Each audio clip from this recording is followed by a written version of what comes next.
Do you have a car in the DC metro area? I do, and sometimes it can be a real bummer. But that's why there's Car Care to Go. Car Care to Go is the future of car maintenance and repair, and it's now as easy as ordering groceries online. They'll pick up your vehicle from your home or office and bring it back when the work is done. You can get your first synthetic oil change for $20.23 with the code FIRST20. Book now at carcaretogo.com.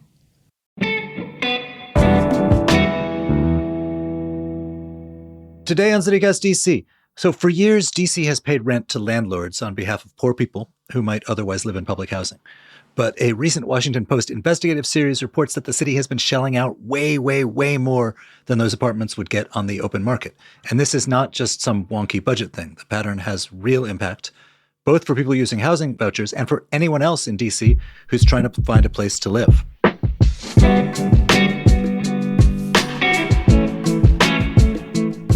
Today is Monday, March 13th. I'm Michael Schaefer, and here's what DC is talking about.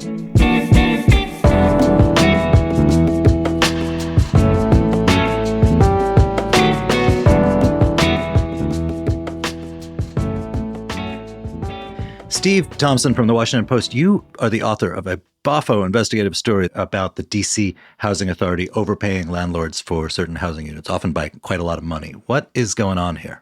For a couple of years, we've seen anecdotal evidence that in certain places, the DC Housing Authority is paying above market on behalf of low-income voucher holders in various parts of the city.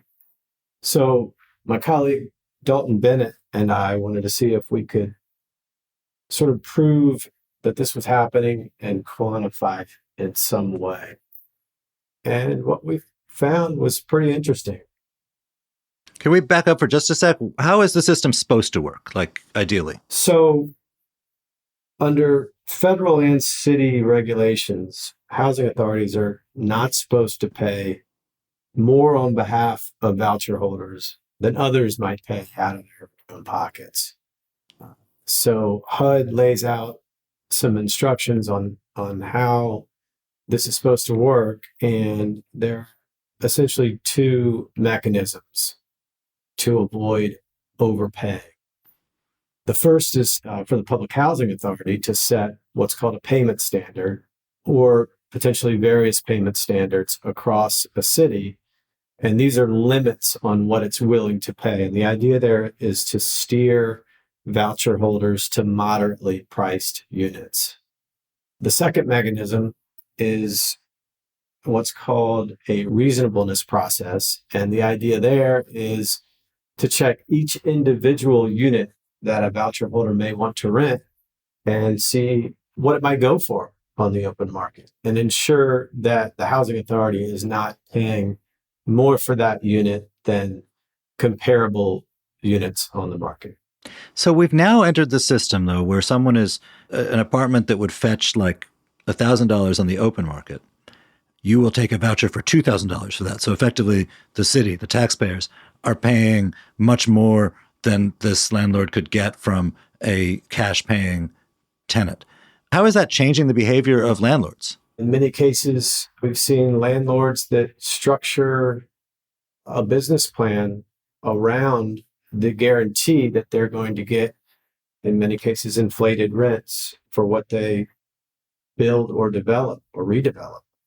We talked to a banker who said that he's financed a handful of projects in which the developer would take an older building and gut it and reconfigure it so that each unit would have the same square footage, but more bedrooms. So one bedroom would go to a two-bedroom.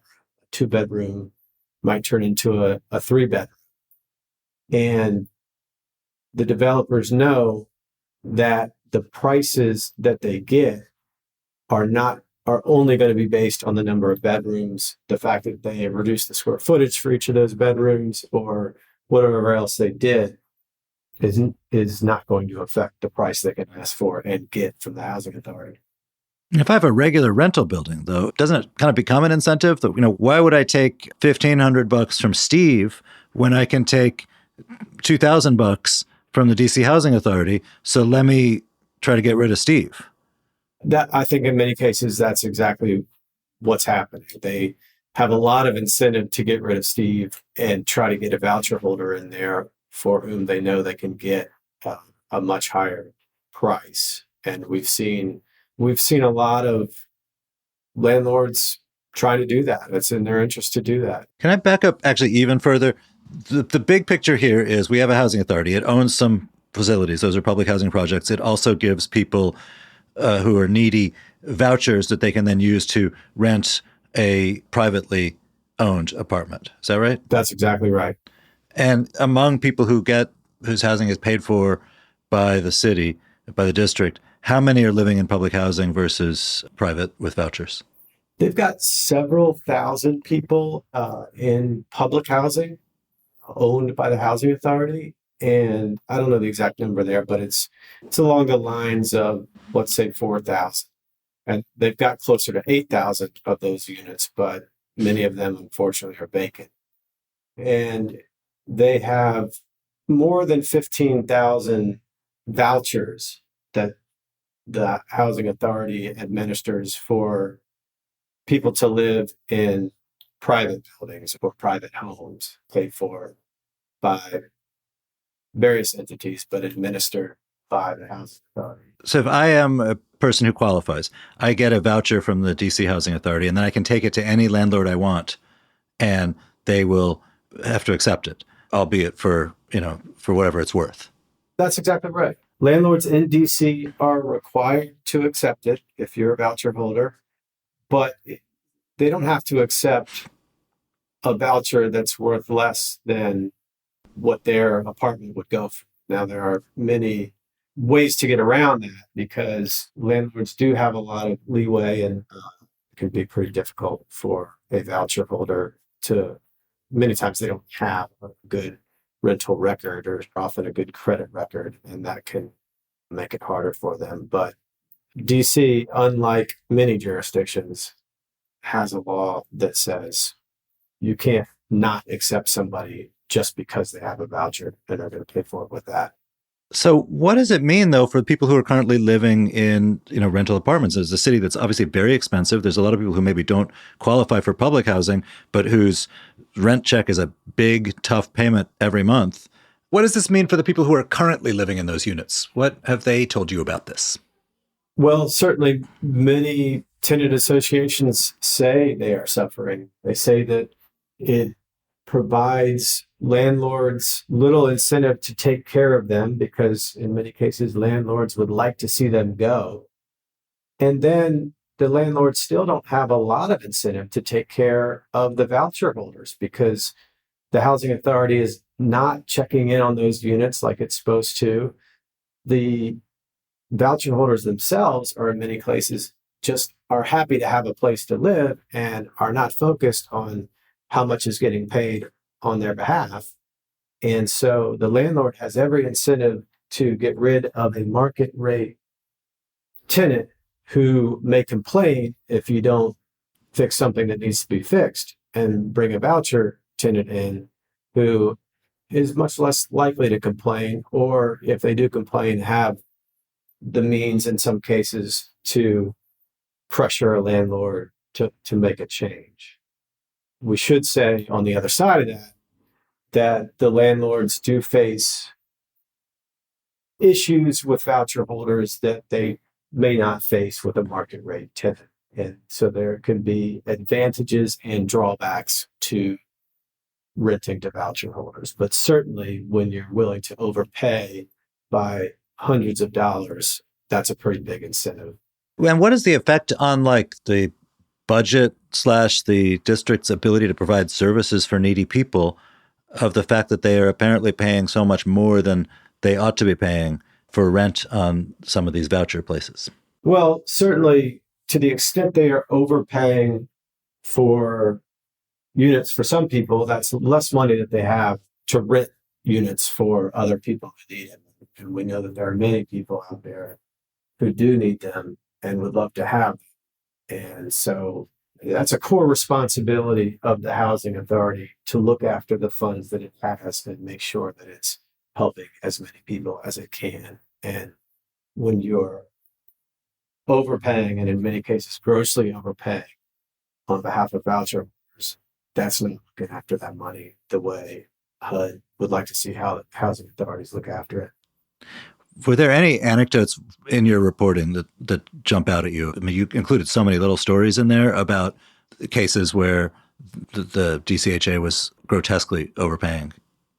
We highlighted one case at a building called the Havana in Northeast DC, where the developer had originally intended to make it condominiums. It's about a 50-unit building, and he was going to make it condominiums. But a few years ago, he changed business plans and decided to go after voucher holders with what probably initially seemed like great success, because he quickly filled it with voucher holders who the housing authority was paying about $2,500 a piece for. And this is in an area where 2,500 was definitely on the upper end, if not several $100s above what he might have been able to get from market renters there. What quickly happened was he did not take care of the building. In many cases, the tenants did not take care of the building. The place just rapidly deteriorated, and the city was not providing the sort of care and services and treatment to those people that in many cases they probably needed to succeed. The place is about to get either sold or foreclosed on. The holding company is in bankruptcy. There's only a few tenants left, and most of them are really unhappy. Maybe all of them are really unhappy with their living conditions.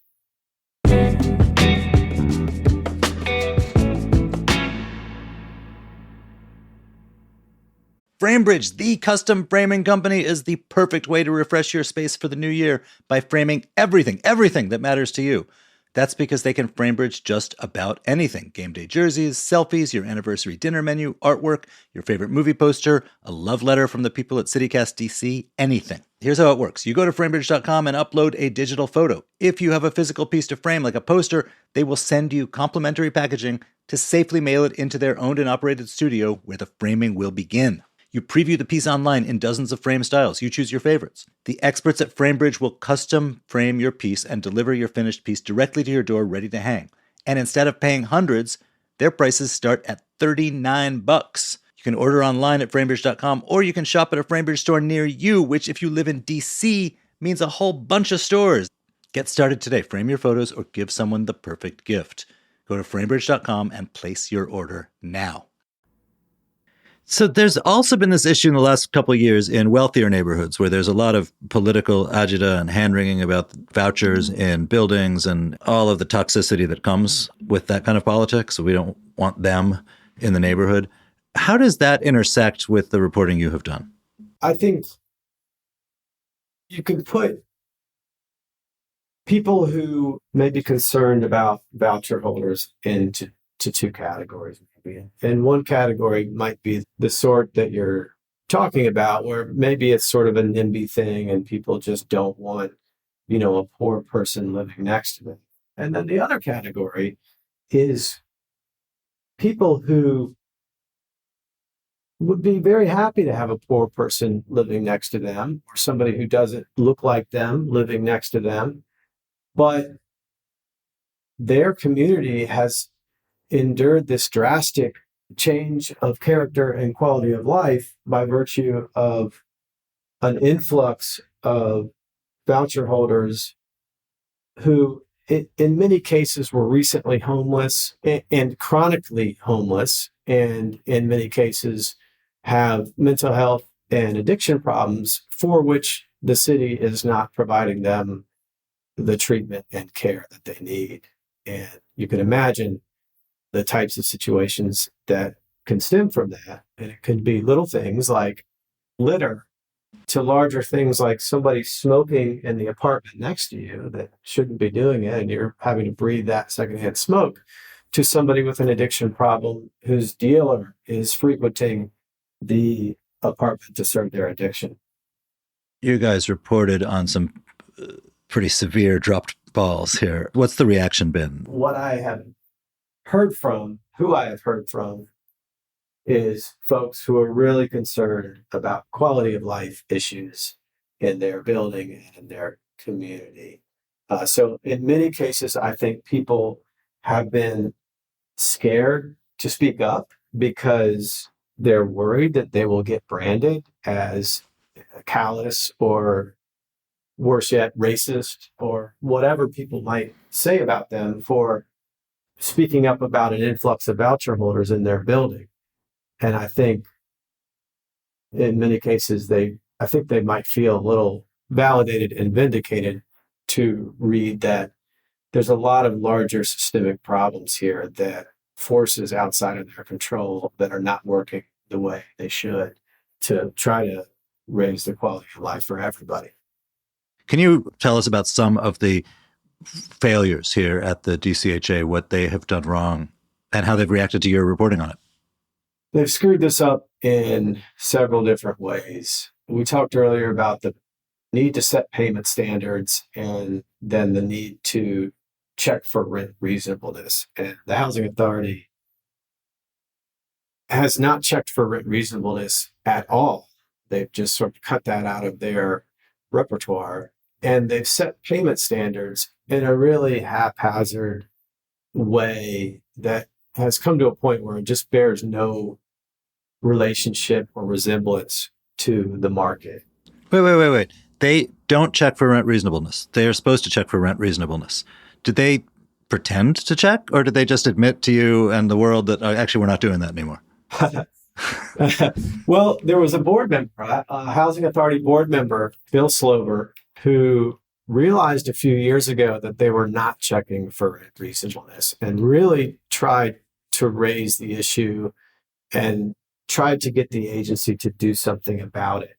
And you can see it over the course of board meetings for the last couple of years, where the agency director really just declined to listen to what he had to say. And in many cases, he would try to get her to acknowledge that the agency was not checking for rent reasonableness. And she would essentially tell him he was wrong.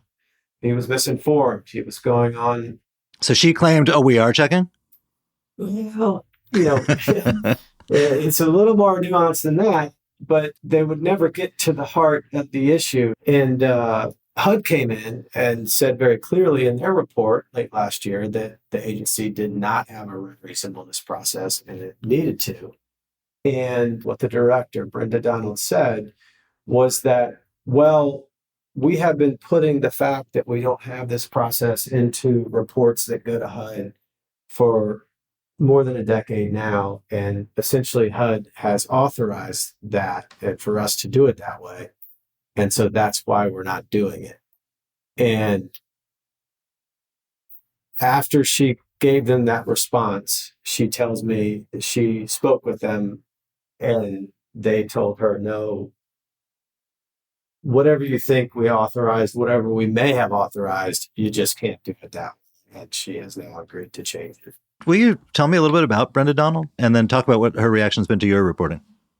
Brenda Donald was hired to the agency in the summer of 2021. She had been director of Children and Family Services.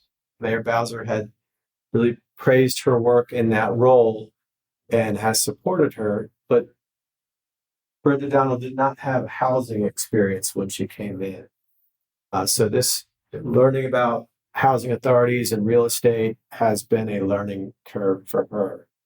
She's had to learn many of these issues on the fly, or try to. And she is thought of as Bowser's person, and the mayor, does the mayor appoint the whole board, or does she have most of the board?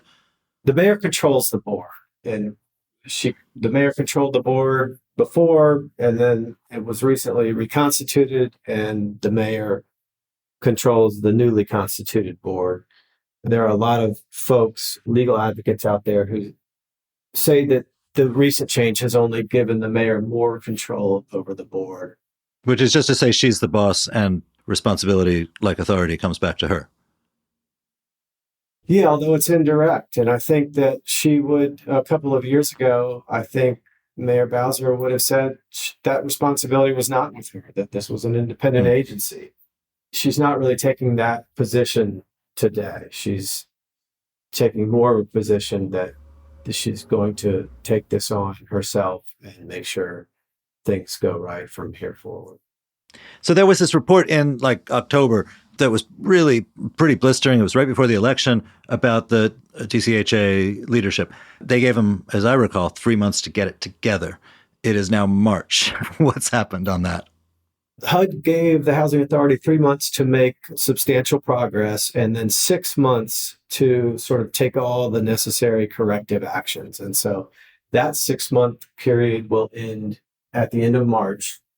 And the Housing Authority has put together hundreds of pages of plans for how it's going to change things and meet these HUD requirements. And they've done that in advance of that end of March deadline.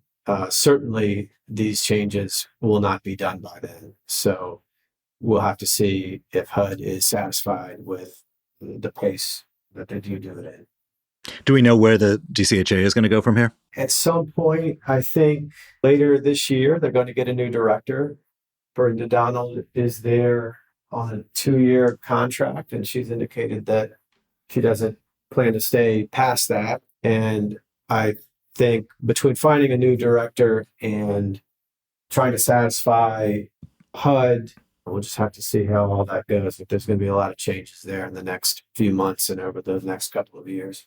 Wait, meantime, if they are going to pull back on some of these overpayments, does that mean there's a lot of landlords, voucher apartments, who are looking like they're about to get an income cut? I doubt it. And part of the reason for that is that Brenda Donald has signaled that whatever changes she makes will probably involve new contracts, new voucher contracts, not current contracts. So I guess there's no guarantee what will happen over time, but I would not expect to see any kind of quick or drastic change in the situation for current rental contracts. Got it. Steve Thompson, thank you very, very much for talking with me. Sure. Thank you. Thanks for having me.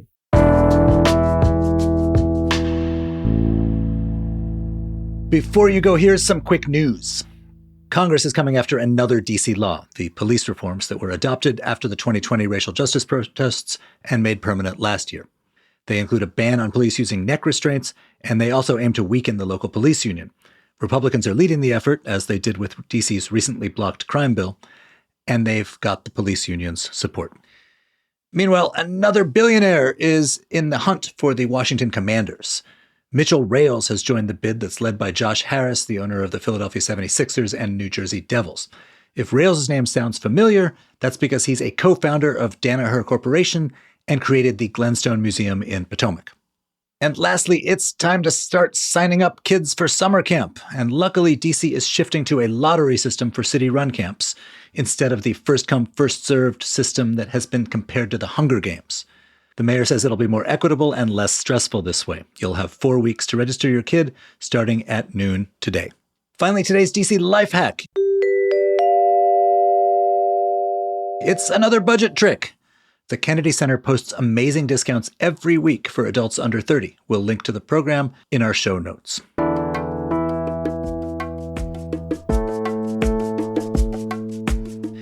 And that's all for today here on CityCast DC. If you enjoyed the show, why not tell a friend, rate the show, leave us a review, and subscribe to our morning newsletter. We'll be back tomorrow morning with more news from around the city. Bye.